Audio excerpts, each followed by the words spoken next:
मेरो छोरा, मेरो प्यारो छोरा, मेरो छोराले एक दिन मेरो सपना पुरा गरिदिन्छ, आफ्नो पापाको सपना पुरा गरिदिन्छ। मैले के भने होइन, मेरो छोराले मेरो सपना पुरा गर्छ, मेरो छोराले आफ्नो बाउको सपना पुरा गर्छ। एक दिन गर्छ मेरो छोराले, साँच्ची गर्छ। अहिले मात्रै मेरो छोराले ड्रग्स खाएको, अहिले मात्रै मेरो छोराले गाँजा खाँदैछ, तर एक दिन मेरो छोराले एक दिन सपना पुरा गरिदिन्छ। अहिले मात्रै गाँजा खाएको, अहिले मात्रै ड्रग्स खाएको, तर मेरो छोरालाई सपना पुरा गरिदिन्छ। मेरो पापाको सपना पुरा गरिदिन्छ, मलाई विश्वास छ। मेरो छोराले एक दिन गाँजा खानु छोड्छ, एक दिन ड्रग्स खानु छोड्छ। मेरो छोराले बिर्सेको छैन नि मेरो बाउको पसिना, बाउको आँसुहरू बिर्सेको छैन, बाउको दुःखहरू।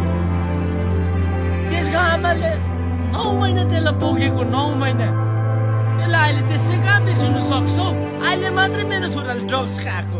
मेरो इच्छा मारी त्यसलाई मैले पढाएको नि त, त्यसलाई ठुलो मान्छे बनाउने सपना बोकेको क्या। त्यो सपना एक दिन त्यसले पुरा गरिदिन्छ। अहिले मात्रै खाएको ड्रग्स छोड्छ, त्यसले त कहाँ अन्त बाउको दुःखहरू बिर्सिन्छ हो त? त्यसले बिर्सिँदैन नि बाउको दुःखहरू, बाउ बिर्सिँदैन फेरि त्यसले बाउ बिर्सिँदैन। कसरी बिर्सोस् अन्त बाउ? यो बाउले त्यसलाई अन्डा जस्तो जोगाएर हुर्काएको, त्यसको आमा बाउ मिलेर त्यसलाई, हाम्रो आमा बाउको सपना त्यसले पुरा गर्छ। मेरो छोराले सपना पुरा गर्छ, मलाई विश्वास छ। मेरो छोराले सपना पुरा गर्छ।